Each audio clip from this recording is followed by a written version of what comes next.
Здравейте, приятели! Днес започва нашето голямо пътешествие в Турция. Планираме го от миналата година, но не успяхме да го направим. Затова тази година се надявам всичко да е наред.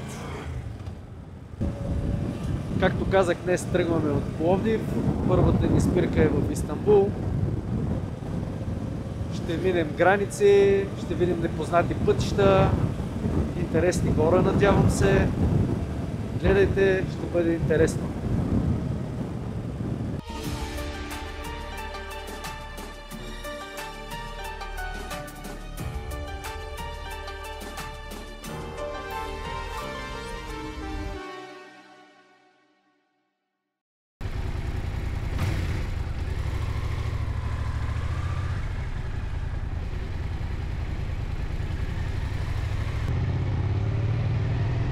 В 6 сутринта натоварихме моторите и всичко е готово. По една баничка на крак и се ориентираме да тръгваме. Лесно минаваме през града, няма светофари, няма и трафик. Това ма е хубавото на ранното ставане. За сметка на това пък още леко сън и не напълно в ритъм. Настройваш се, търсиш си удобна поза, чудиш се всичко ли си взел, нещо да не си забравил, ама като излезем на магистралата всичко ще се оправи. Чудихме се откъде да минем, по национала или по магистралата, но днес целта е да минем повече километри и да стигнем Истанбул, така че избрахме по-скучния вариант. Национал винаги е по-интересен, но нямаме толкова време днес.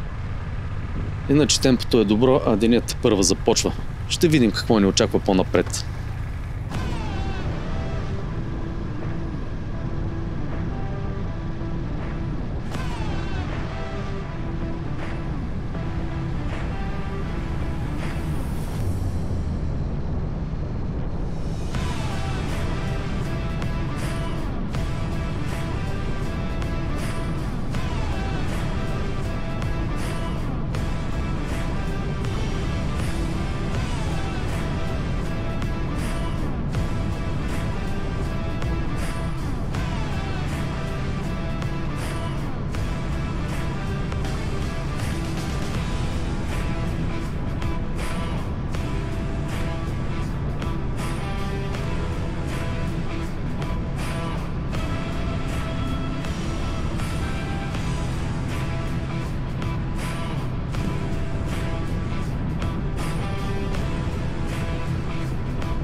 Правихме кратка спирка, гориво кафенце и продължаваме. Това са не малки ритуали, без които пътя не е същия.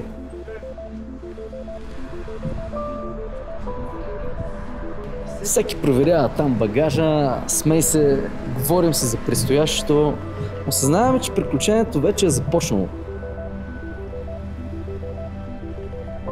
Но тук нататък няма връщане назад.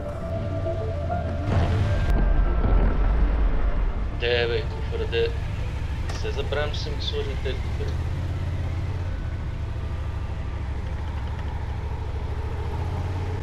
Айде, не остана много до границата.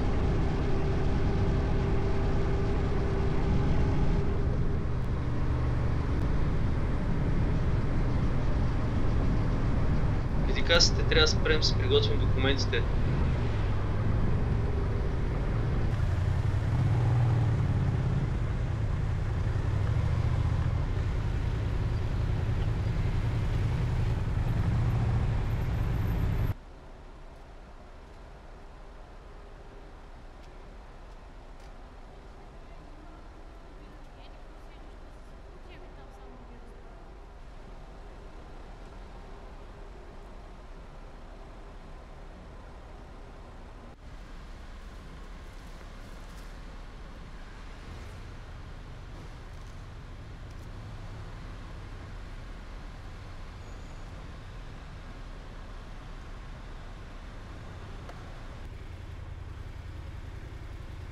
Мръдни малко, брат.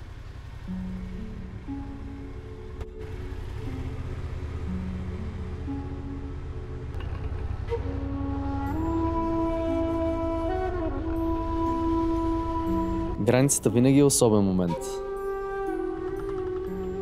Зад гърба ти остава познатото, а пред теб е новото, непознатото. Само една линия на картата, но усещането е друго.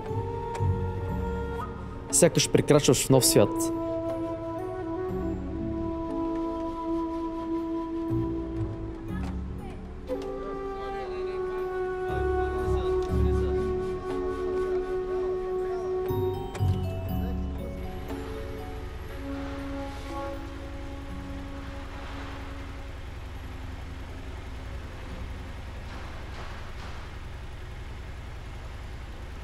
Окей, минахме.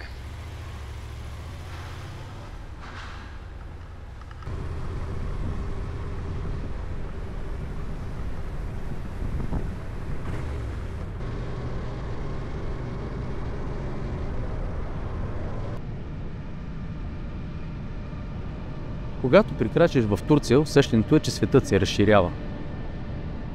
Още първите километри те карат да усетиш мащаба. Магистрали, които сякаш нямат край, равнини и градчета, които проблясват в хоризонта. Движението е живо и енергично. Хората са усмихнати, бързащи, всеки забързан по своя път. Тук ритъмът е друг, по-шумен, по-динамичен, но е някак гостоприемен.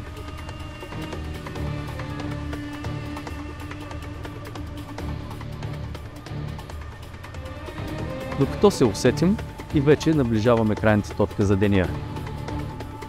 Истанбул. Градът, който никога не спи. Истанбул ни посреща с дъжд, сякаш за да ни напомни, че приключенията никога не минават по план. Трафикът е като жива река. Всеки кара както си иска, но по някакво чудо всичко върви.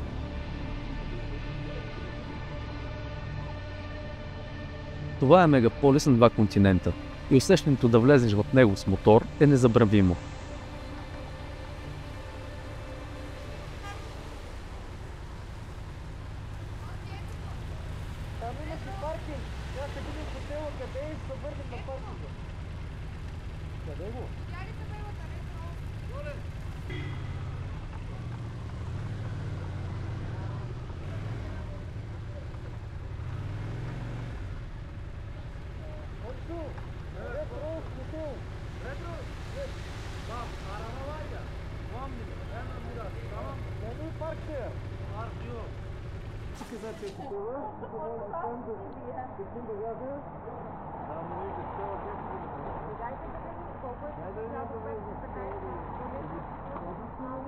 Тогава това.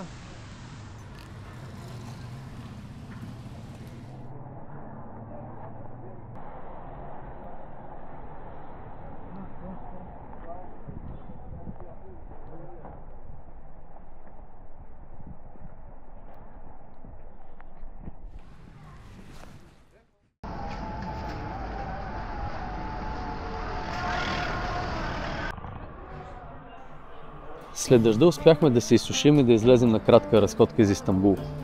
Тук някога се е издигала Византия, после Константинопол, столица на Източната Римска империя. Столетия наред той е бил един от най-важните градове в света, център на търговия, религия и политика.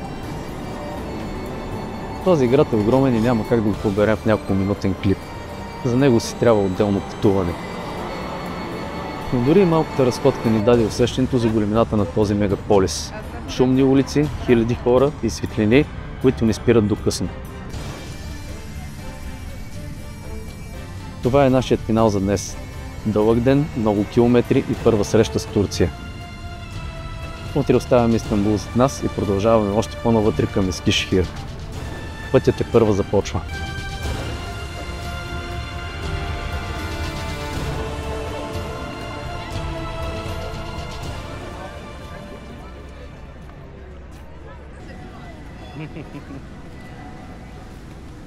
Намери си кот.